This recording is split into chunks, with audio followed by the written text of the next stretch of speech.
Good morning, good evening, good night, whether you watching this live or you watching this on the replay. I appreciate you for checking in with your boy. Look, time is one of the most precious things that we have in this life. So I definitely do not take it for granted that you are allowing me to take some of your time. Anyway, listen, today is a little bit different. Typically we do the lives at 10 o'clock. I am actually exhausted, so I'm doing it early, and I don't know if people are gonna be tapped in or not, or whatever, but I'm definitely doing it a little bit early. I got me a burger, so I'm gonna eat my dinner, and then right when I get off this live, I'm going to bed. It's been a long day. So but anyway, it's hump day as well. So with that being said,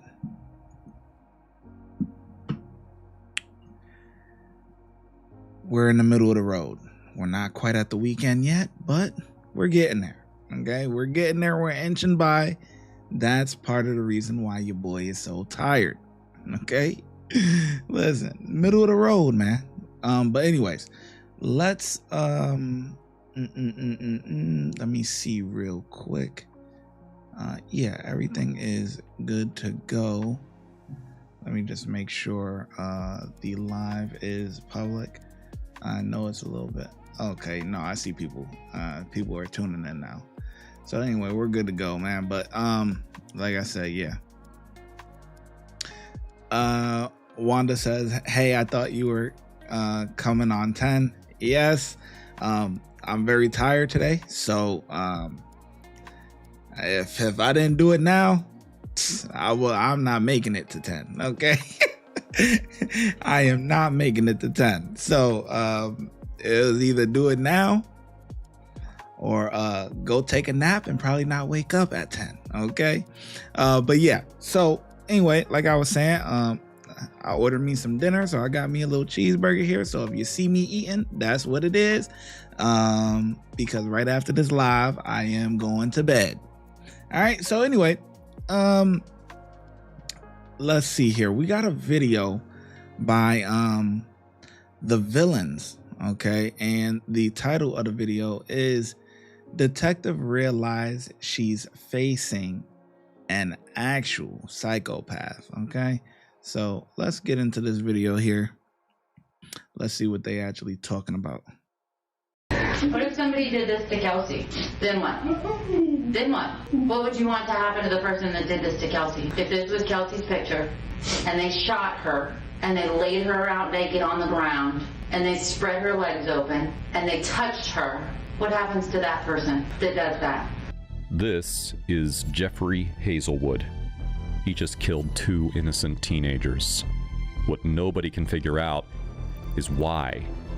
And more importantly, how a man who curls into a ball in a police chair and claims voices told him to do it managed to pull off one of the most ruthless attacks Roswell, Georgia had ever seen. In the early morning hours of August 1st, 2016, a truck driver in Roswell discovered something that changed what lay ahead for the city entirely.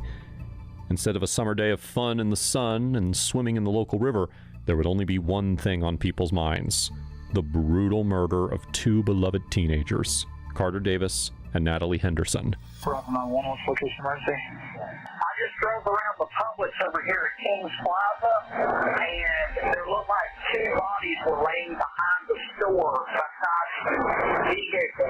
So then got a little closer coming by, I noticed they weren't moving. One of the bodies actually looked like it was naked. I think it was a male and a female. I noticed the male had blood around its head. The 2 teenagers were discovered behind the store, sprawled out on the pavement by the car. Each of them had a single gunshot wound to their head. Even well-seasoned officers were stunned and confused by the sight. Needless to say, the town of Roswell was stunned. Why would anyone hurt such bright Diane, you listen. Whoever's tapped in with your boy right now, it means you really paying attention. You really paying attention, because, yeah, I came on a little early, but, you know, yeah, your boy's tired. Beloved kids. Thankfully, it didn't take law enforcement very long to track down their first lead. But that lead led them to more questions than answers. Using security footage from the business, officers were able to see Carter and Natalie pull up behind the store. Soon after, another car parked nearby. A young man stepped out of the car, slumped in a black hoodie with a white mask concealing his identity. From the shadows, he watched the young couple in their car, and then he confronted them. Within seconds of the confrontation, footage showed the suspect shooting both of the victims. Thankfully, the mask didn't offer the suspect much secrecy. Moments later, he pulled into a gas station and used Natalie's card to pay for his gas. With his license plate, make, and model on full display, officers were able to identify him very quickly as 20-year-old Jeffrey Hazelwood. But it wasn't until they detained him at a local gas station soon after that they were certain they had the right person. All because of what they saw in his back seat. The mask seen in the footage was in the back seat of the car for all to see. Quickly, officers took Jeffrey to the local station for questioning. Jeffrey is in the room, but he's curled into a fetal position, struggling to spell his own name, and claiming voices are telling him what to do. If detectives can't break through the act and prove he knew exactly what he was doing that night, his mental state becomes his get-out-of-jail-free card. Carter and Natalie's killer walks free on an insanity plea. You okay? You okay? Mm-hmm. Tick. No, that's fine. That's fine. What do you go by? What's your first name? Jeffy. No, that's not my first name. Jeffrey. Jeffrey. All right, Jeff. We'll be right back with you, okay, buddy? We'll get you your water, and it should be warm. We ain't falling for that. We not falling for that. All them shakes and all of that stuff. Come on, man. We're not falling for that. We're not even detectives. So you know the detective not falling for that. You was not shaking before. In that footage where he was getting arrested, he came out. Now all of a sudden, shaking all over the place. Come on, man. We not falling for that. We are not falling for that. You gotta do better than that now if you trying to get an insanity case, because that ain't gonna work. Are you cold in here? No, okay. All right, man. Thank you. All right, buddy. Up there it is. Look at that. You asked and you showed us. There you go. Thank you. You're quite welcome. All right, give me just a minute. All right, buddy. Be right back in here.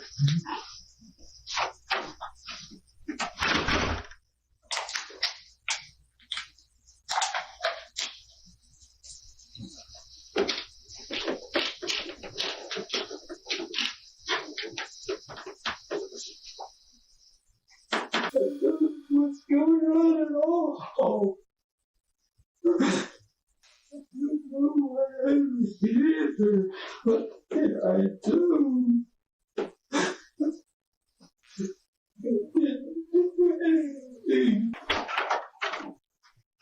All right, Jeffrey, I'm back. I'm sorry, I forgot a piece of paper. You okay? No, I don't know what's going on. What's the matter? Why are you upset? Sandy. It's falling apart. Now this is going. I don't know what's happening. Okay, what's falling apart? Everything. Everything like what? My parents kicked me out on the first. But before that, my parents just went to hell. Okay. And I couldn't do anything to fix it. I kept on getting worse and worse and worse. Okay. Tell me. And these things in my head. What They things? won't go away. The voices, figures. Okay. I don't know what to do anymore. I don't know what's going on. Like thoughts in your head? No. Okay. Cause he full of shit. Tell me about What happened with your grandparents on the 1st? Why, I want to know why you have tears and why you're upset and why you're all curled up in a ball in the chair. Okay. Okay. My brain won't leave me alone. Okay. Nothing is letting me get Okay. my wife here. Okay. Tell me your wife's name. Kelsey. Kelsey? Bonham. Bonham? Okay, so you guys don't have the same last name? We got married in our religion. Okay. Not legally, but to us it is. Okay. When did y'all get married? April 22nd. The 22nd of April? Okay. I don't know what's going on. How are things going with Kelsey? You said at the very beginning of us talking that things weren't going very well. Meanwhile, Kelsey is actually at the station. And though Jeffrey claims that she is his wife, she is insistent that Jeffrey is just her boyfriend. Although Kelsey is 19, her mother joins her in the interrogation room, which is not standard procedure. Children are less likely to be honest and forthcoming if their parents are present. Though Kelsey's mom has a very valid reason for being in the room. Kelsey is hard of hearing and is prone to seizures, something that's very important for police to be aware of. Kelsey is the only person who knows what Jeffrey was really like before he walked into that parking lot. If she confirms he was acting possessed and hearing voices before the murders, his insanity defense becomes nearly airtight. Detectives need her. Ain't no way. Ain't no way. Diane said he's like Randy Orton, he hears voices in his head. Yeah, okay. I'm not buying it, but hey, maybe. Let's see. To tell the truth about who Jeffrey actually was. And right now, she's terrified and barely holding it together. So I didn't hear you correctly. I understand. It makes you uncomfortable a little bit because your mom's here and I said that. That's why you didn't hear that. See, no, hold on. I'm really good at my job. So I'm really good at my job. In the beginning, however, things are relatively calm, though they won't stay that way for long. You got anything else to just real quick? Okay. Yeah, blanket. Blanket. Use blanket. We are going to be executing a search warrant at your house. It's not like what you see in the movies where we're in there flipping couches over and tearing everything up, cutting into cushions, stuff like that. We're just interested to see if Jeff might have left anything there that we'd be interested in. I can't go into exactly what we're interested in. But as soon as it is done and complete, I will certainly have my supervisor talk to you all about all of the details. Yeah, because we'd like to know why we were like, Hey, it's time for me to wake up. I'd like it what's going on, why we're being. I understand. Like I said, unfortunately, it is a series of unfortunate events that led us to your house that has nothing to do with y'all. Okay. But we had to go there. Okay. The detective leaves both Kelsey and her mom alone to ponder what exactly is going on. When the detective returns soon after, however, Kelsey isn't going to be pleased with what he has to say. I had a question about stuff. Your phone is still at the house, right? Mm-hmm. Your phone is still at the house? Your cell phone? Where is it? Why? Because we need it Why? for our investigation. In my room, babe. Okay. I don't want to try to be mean or anything like that. I want to remind you, time and time again, you are not in any trouble whatsoever. That's all we're interested in. We're not trying to get you in trouble. We're, like I told her, we're going to be executing a search warrant on the house. So we would find the phone one way or another. It helps us out to kind of know where we're looking. So he said it's on your bed. Yeah. We understand that phones contain lots of personal stuff these days. And we're not trying to look into any of your personal stuff. I understand. This is not stuff that's going to be shared with anybody. Whoever it is that is the detective that is going to be assigned to the phone to look through it for what we're looking for. What exactly are they're not going to share it. I really can't disclose the exact things that we're looking for. You're going to tell anyone? We're more interested in, like I said, we're trying to learn who Jeff is. And one of the best ways we can do that is to see how he talks to the people that he cares about. In an interrogation room, unaware of why she's there, with her mother sitting nearby, Kelsey doesn't have much of a chance to stand up for herself or her rights. Ultimately, she gives her passcode, and the detective leaves to pass it on to the team stationed at her house. Before we continue, this video is sponsored by Aura, and honestly, you need to hear us out. When we started covering these cases, we had to dig into people's backgrounds, court records, addresses. Pictures? No. What kind of stuff? What have you said to him that you don't want anybody to see? Personal things. Like what? Personal things. Anything that can hurt you? Huh? Not really. Okay, then they don't care like the mushy stuff you put on there. If that's what it is. It's okay. No, it's not. Well, it's personal. No, I don't mean personal. I'll be a government. It's personal. Mm-hmm. You haven't seen anything bad on there, have you? No. Okay, that's what I mean. So it's just some stuff on there I don't want them to see. What's that? It's my own personal stuff. Poems that I've written over the years. They haven't been nasty, not devilish poems, have they? No. Okay. No, well, they're dark, but that's how I express.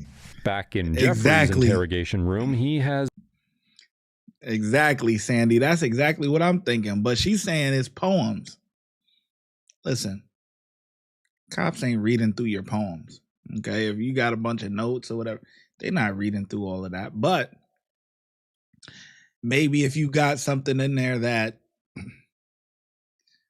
would be maybe not a reenactment, but like kind of like foreshadowing like the events that did happen or something like that. Like, but she keeps saying personal things. She acting like her mom ain't. Come on, man. Her mom was her age at one time and had a dude that she really liked, and you know, come on, man. She acting like there ain't nothing that your mom know what time it is. There's no trouble disclosing personal information, in part because the detective questioning him has found the perfect way to approach him. The detective painstakingly works her way through Jeffrey's timeline of events. He claims that he spent the Yeah, I'm live a little early today. majority of his weekend either working or at Kelsey's house.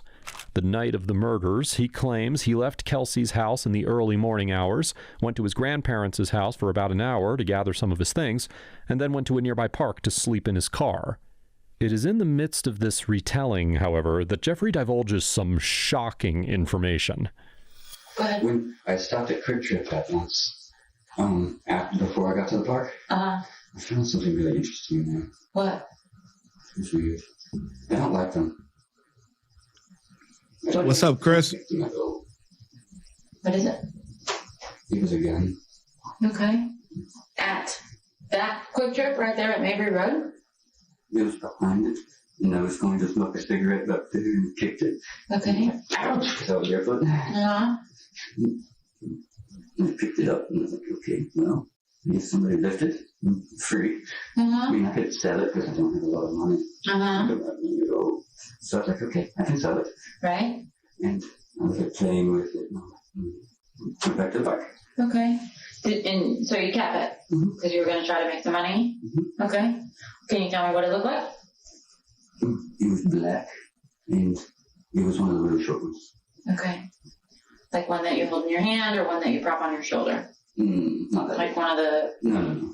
ones that, but not that big? No. Okay. It was, Call of Duty, the ones we killed. Okay. So more like, you said it was black, right? So did it have the spinning wheel thing on the side, or did the top of it slide back? The top. It pinched me. Okay. How did you pinch yourself? It pinched my finger. How did that happen? It got infected. I was playing with it, and it went forward really fast. Oh, okay. So you got your pinky stuck in the little sliding part on the top? It hurt. Holy cow, I bet. Did it bleed? It did, but it's more infected right now. Oh. In this case, as hard to believe as Jeffrey's story is, the detective keeps a straight face and plays into it, hoping that he'll give more information. But behind the scenes, the detective knows where the gun used in the murders actually came from. Jeffrey's grandfather reported his firearm stolen less than 12 hours after Carter and Natalie had been murdered. The type of missing gun matched their gunshot wounds. And with Jeffrey confirming that he did stop by his grandparents the night of the murder, the detective knows when and where he got the weapon from. And you don't have any idea why What's up, LLM? you'd be here. Oh, Okay. what's going on? Okay. So I'm going to tell you. Okay. We talked about the last several days. Since He we've back been to in here. shaking. So Sunday night, you said to me that you worked at the Walmart out at 92 and Trickham on like your normal shift, your evening time shift from 2 to 11. Okay. And then you went over to Kelsey's house to hang out with her. And you guys painted while you were there. That's something that y'all like to do together. And then you were stargazing. Do you guys go like front yard, backyard? Where do you guys go to do that? We went to Roswell Park, but she doesn't like too dark, so we went over to Lassiter. Okay. Roswell area park? Okay.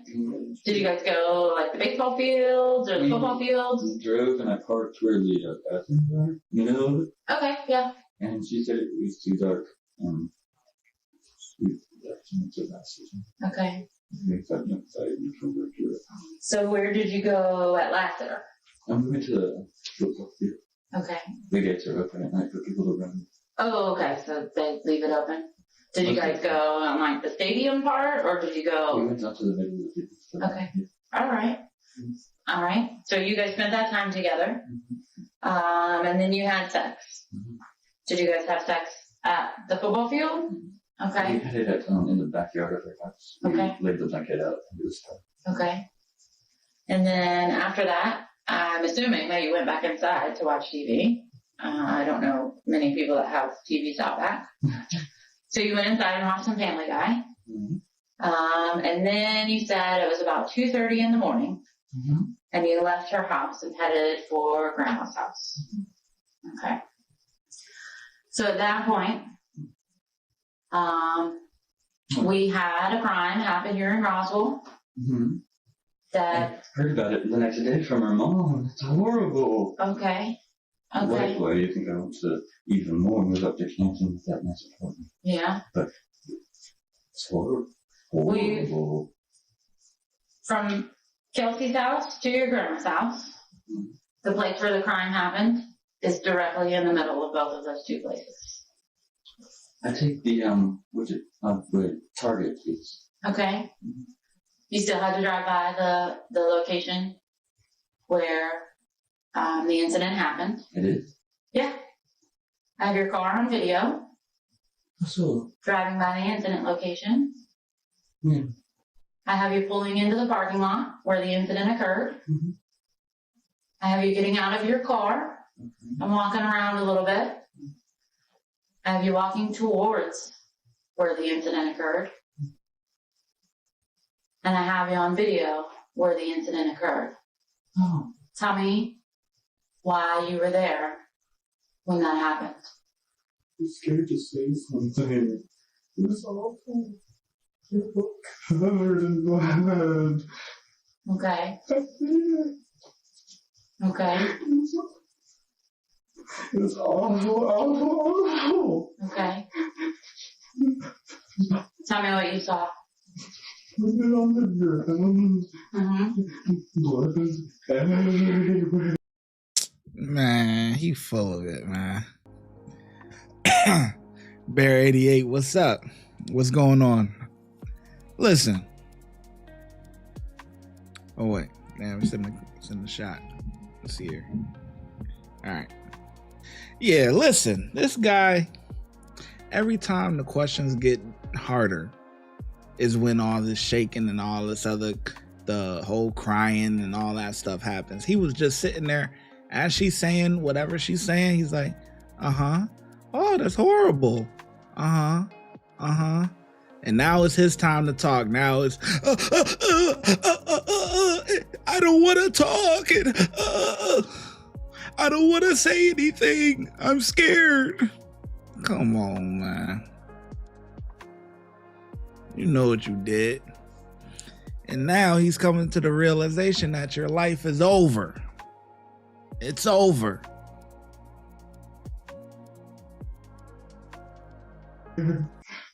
With admissions finally coming out, the detective doubles down, reminding Jeffrey just how much information she has regarding the truth of his timeline. Okay. At what point in time did you go to the flash foods? What? The gas station. What do you mean? I don't remember this. Gas stations have video cameras. Mm-hmm. Yes. I know what kind of car you drive. Yes. I have you on video and your car at the gas station across the street from your job. At what point did you go to the gas station? I don't believe that you ever found a gun behind the QT. No.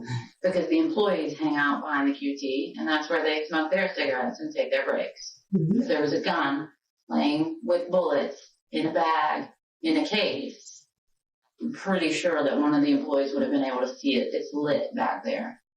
Yes, but how do you know if they actually saw it? A handgun in a bag with bullets in a case. You don't think they would have seen it? No. Where'd the gun come from? No. Where's your grandpa's cig? What do you mean? Where is your grandpa's cig? I don't know. He locked all those away. We were doing really, really good at the beginning of our conversation. And we were speaking and we were being honest with each other.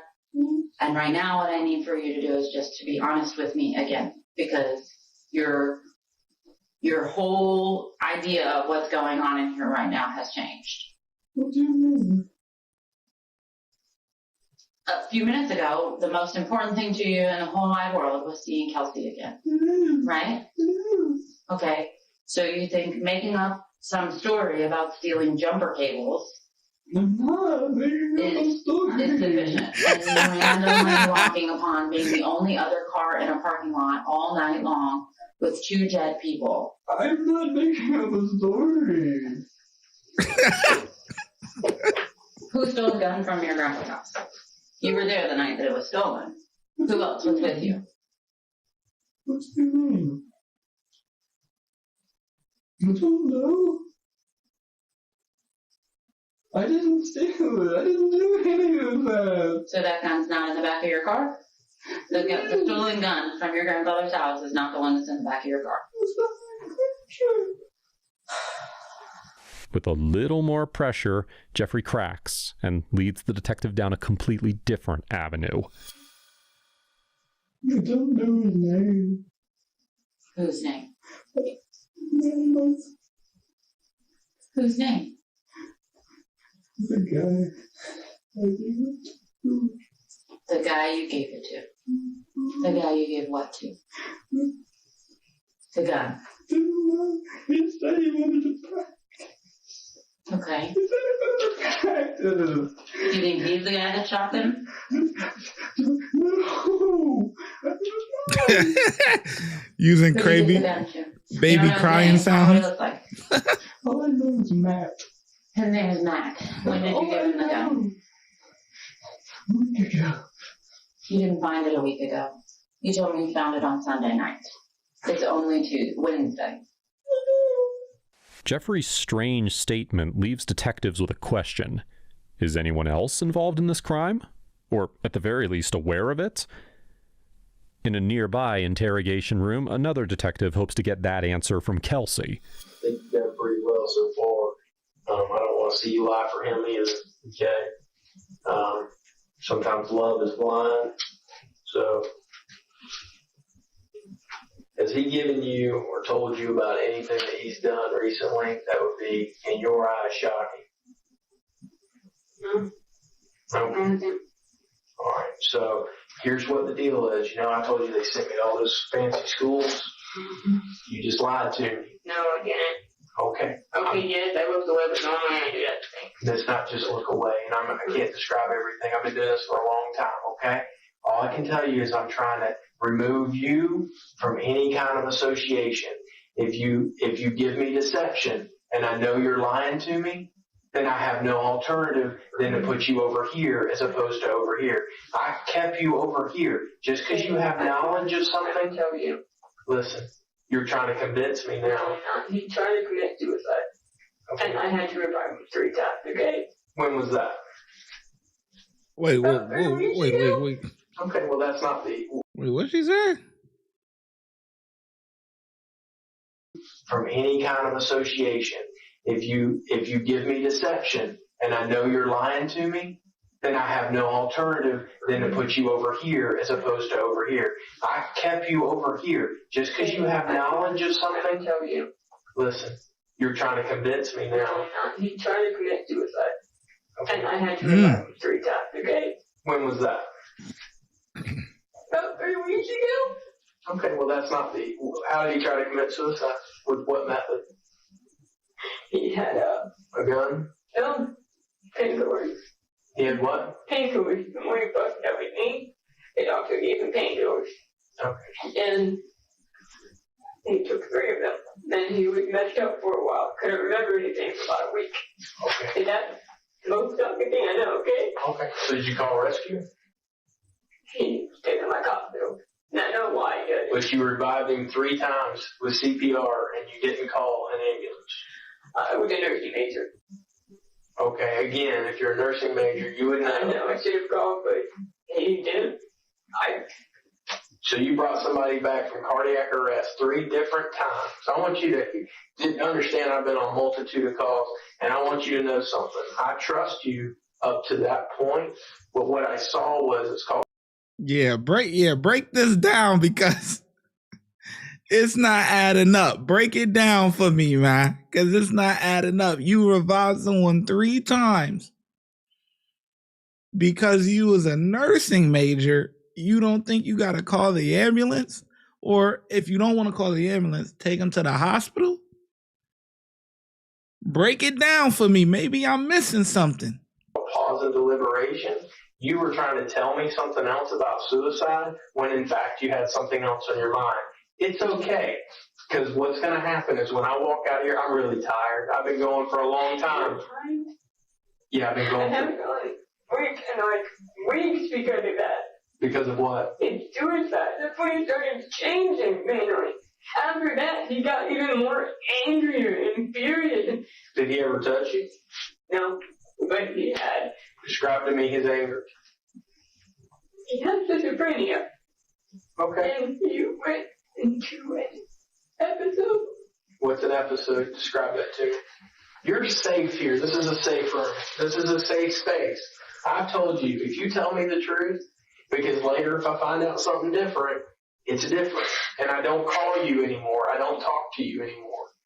I'm trying to put you over here. I'm sorry you had to see that. I know it bothered you, right? Did it bother you to see him like that? Oh no. It would bother me too. But at the end of the day, I've asked you 3 very, very quick questions, and you were deceptive on 2 out of the 3. And I understand what you're saying, and you can say you weren't. I understand it bothered you. I get it. What bothered me is that you think that I know something that was shocking. The only thing that I know was shocking is when he went to an episode and I had to pin him down because I thought he was going to... So he hasn't told you that he's hurt anybody recently? No, he hasn't. He's been with me most of the time. He never said he hurt anybody? No. He never said that he did something bad. He never No, said. he never told me anything. Yeah, but I think this detective is pushing that really hard. So that leads me to believe that they either already have gotten some info, because they left her in there for a while by herself. The mom isn't in there anymore. So this leads me to believe that they have probably already went through her phone already, because there's detectives at the house. And they probably already seen something. Because this detective here is pushing that heavy. You know something. He didn't tell you anything. You sure? You're being deceptive. I know you. So they know something that she's not saying. And she's trying to play it off, like not play it off, but she veering it off. You know, we're getting off track. She want to talk about something that happened 3 weeks ago about him having an episode. She brought him back to life. All of a sudden, she's a miracle worker. She brought him back to life 3 times and didn't need the help from anybody else. So because she took some nursing classes. Okay, so that's fine. But let's get back on track. Let's get back on the road. You went on the back roads. Let's get back on the highway. All right, let's get back on the main drag. Hey, see, when you think I know that, if you told me no, he didn't tell me anything. I thought he was fine after a while. He really needed an episode and trying to get him out of that. Okay. All right. I need you down here. I need you way down here. Okay. The detective's nonchalant way of brushing off the traumatic experience that Kelsey claims to have had with Jeffrey is shocking for more reasons than one. Here, the detective had ample opportunity to sympathize with Kelsey in order to not only act with common decency, but to get more information from Kelsey regarding Jeffrey's mental state. Instead, he disregards her experience and questions whether she's being truthful. In addition, Kelsey's glance away isn't necessarily an indication of deception. Instead, skilled investigators look for signs of discomfort, such as soothing, repetitive behaviors, changes in voice, or frequent movement or shifting. Body language is a tool detectives can use to choose how they move forward, not a definitive answer for them. Dialogue is a much more effective indicator of deception than body language. Unfortunately, Kelsey's body language will continue to get her in trouble, as well as her hearing difficulties. I'm going to put it to you as directly as I can. If he's over here and there's some culpability and some big things going on right here, I don't want to move you into that chair. And it's really that simple. I don't want to put you in that same chair. Kill me, didn't it? Why would you say that? We had the only big thing going around, and you asked about a guy. That's not the only thing. Why would you say that? You need to be honest with me, and you need to be honest with me right now. He didn't bring that up. She brought it up. Oh yeah, we getting somewhere now. Now we cooking. Huh? You said it happened on Sunday. You need to be honest with me. That's what you need to be. I don't know if you did that. Were you making it sound like you did? You're making it sound like it. That's why I asked. That's why I asked you if that was it. Because I don't know. How do you know about the killings, son? My mom told me. Your mom told me Monday morning. What killings was she referring to? The ones behind Publix. The ones behind Publix. So why would you think your boyfriend would be anything associated with that? To be honest, I don't know. Yeah, you do. No, I don't. Okay. All right. Yeah, Tweet. Then you need to start talking to me because I've got 3 houses waiting on me. I'm done. I have more information than you think I have. I don't know. Okay. Where he went? Please don't be preaching. Then talk to me. Okay, I can't see anymore. This is going on. You've got to calm down. I don't know where he went. All he told me is that he went to his background stuff. That's what he told me, so he came back up. And then he asked about Sunday night. But made me assume it was that. So that's all you know? That made me assume that. That's all you know? I'm just asking you. If you say yes, then I'll walk out, and that's fine. That's your answer. In a panicked state, Kelsey is desperate for the detective to stay. She has some information to disclose to him, though it's certainly not what he's expecting. Back in Jeffrey's interrogation room, things finally reach a simmer. Jeffrey's claim that he gave the gun to a man named Matt, and now his story has changed. He tells detectives that Matt ordered him to kill Carter and Natalie because Matt was in love with Natalie and jealous. As the tale of Matt unravels by the second, things become more and more unbelievable. Where did he tell you that he wanted you? Where were you guys at when he told you that he wanted you to hurt them? When you were out on 92 still driving, or when you were driving? Got my driver's license. Okay. Okay. Told me now I have your information. Yeah. All that about I can find your family. Hurt your family. I'm gonna kill your family. I was gonna let that thing. No. But I was gonna kill them. Yeah. So you go straight over into the Publix, and he runs straight over, same, like right behind the car? No, not really. Okay. He ran across the street. And he was over where the bushes were. Okay. Held it that way. Yeah. I drove. Okay. And then did you guys meet back up over in the Publix parking lot? Like, did he come over to where you parked or anything like that? Okay. So you got out of the car. He basically just yelled at me from across the street. Okay. I gotcha. And said, that's basically what he was doing. Yeah, I think Matt's another personality. Yeah, he definitely made up that name. Wanda says, I don't believe that. Yeah. This is unbelievable.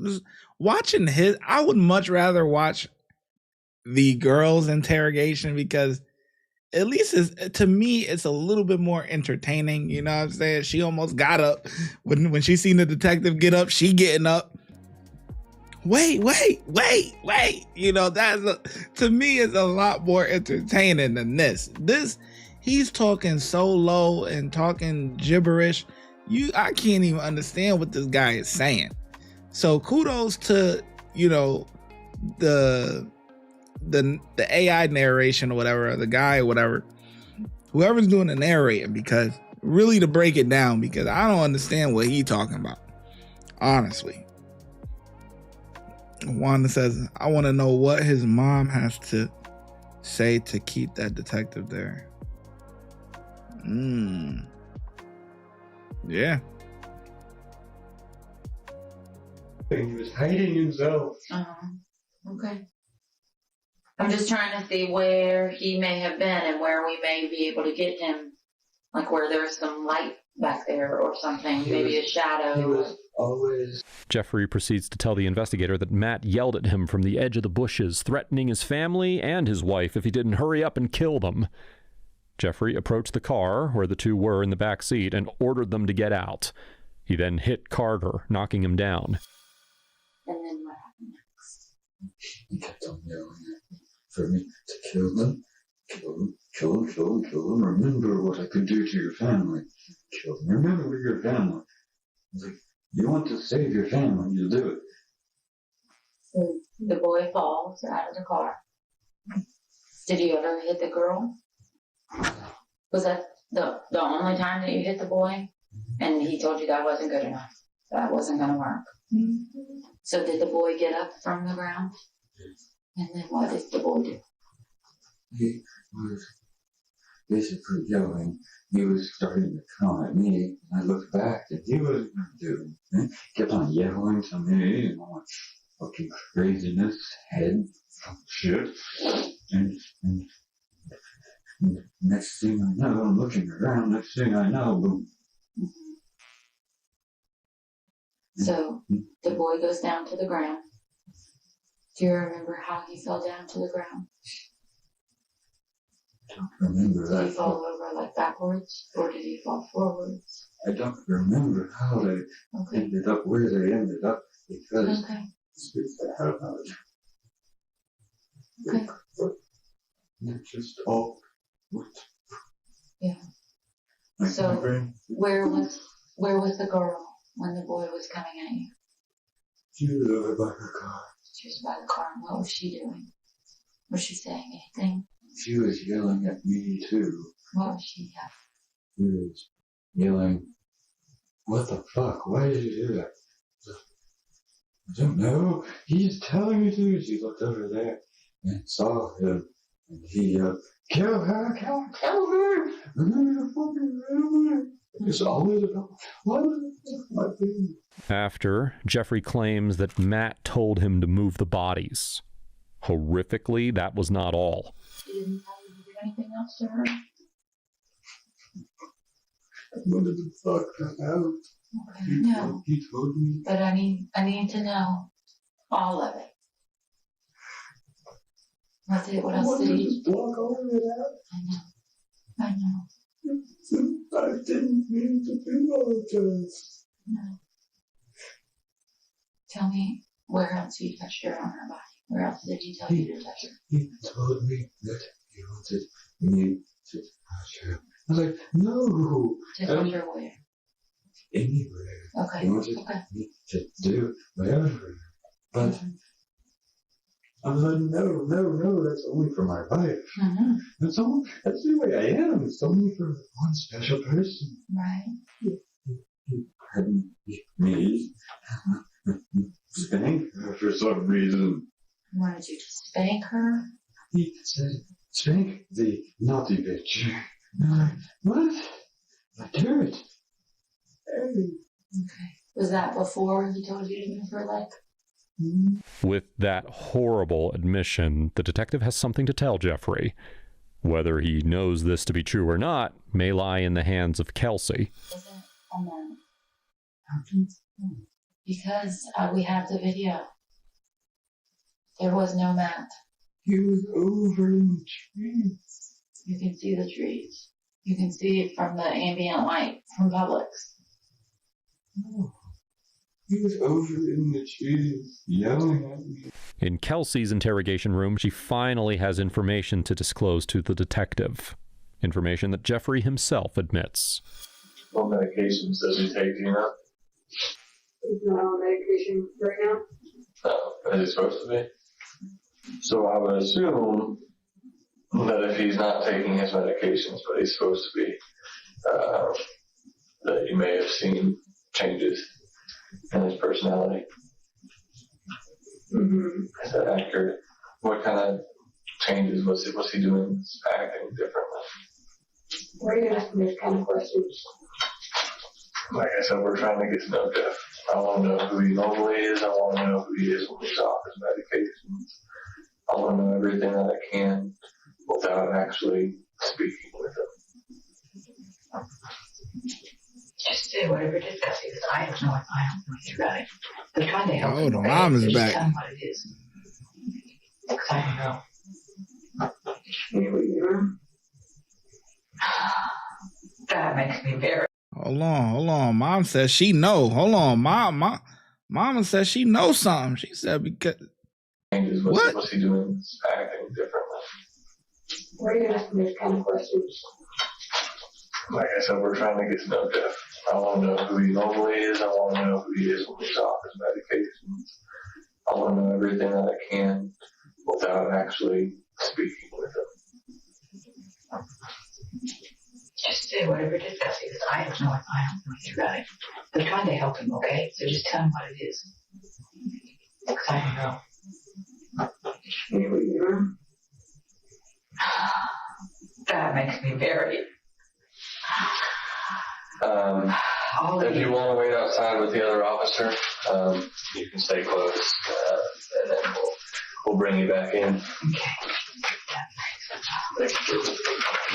oh nah, Mama knows something.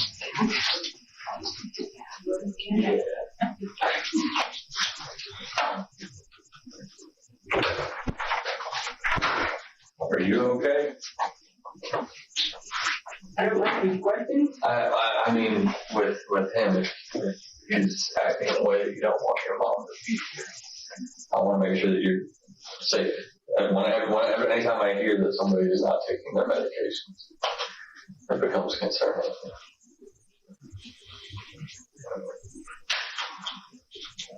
We don't really want to say it because it's not on business day. Mm-hmm. Well, like she said, we're trying to help everybody that we can. That is, believe it or not, our job. We want to help people. So we need to know who he is, what we're dealing with. Like I said, I want to know what he was like when he was on his medication. I want to know what changes he went through since he stopped taking them.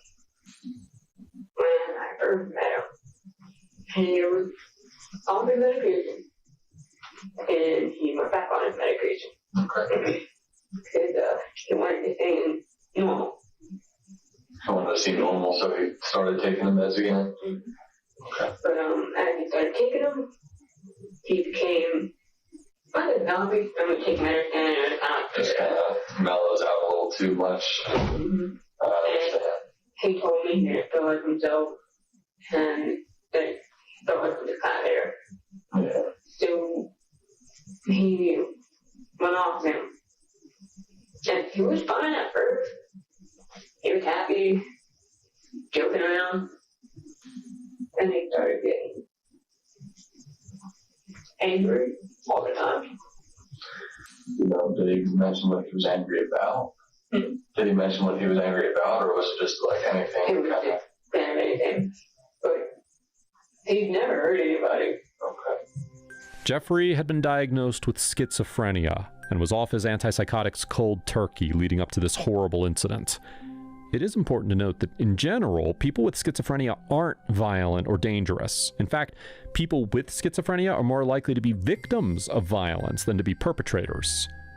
Looking closely at Jeffrey's behavior, especially when he was put in the cop car upon his initial arrest, makes it extremely plausible that Jeffrey was truly seeing and hearing someone who wasn't there.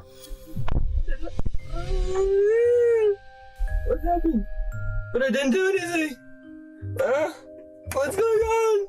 Ultimately, Jeffrey was ruled competent to stand trial, though a psychiatrist diagnosed him with 5 mental illnesses that cause hallucinations and anxiety.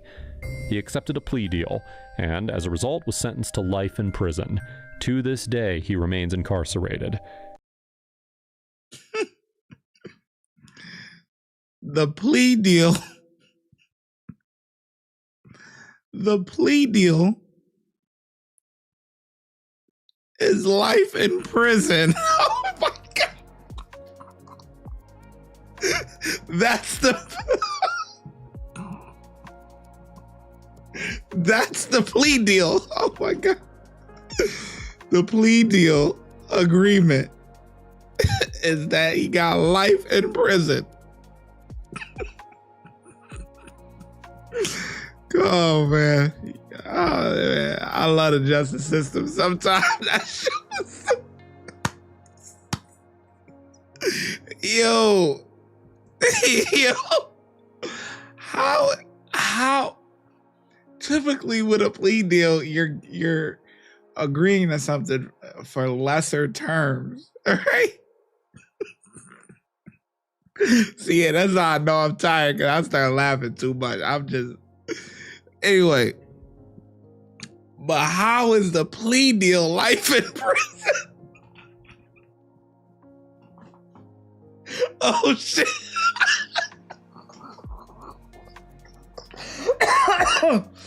Oh man, that shit is so funny.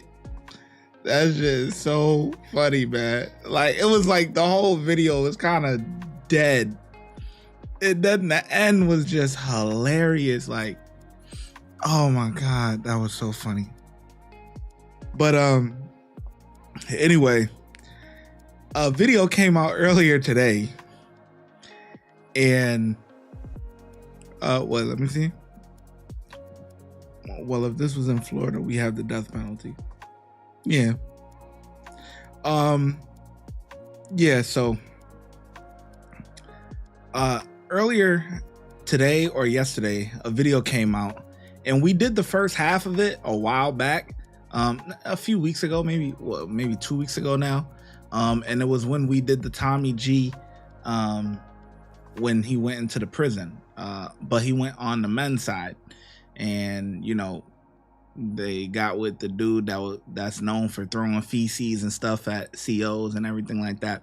Well, he actually came out with the second part of that, which is the female side of it, and that is actually going to be, I haven't seen it yet, But that's going to be the stream for Friday.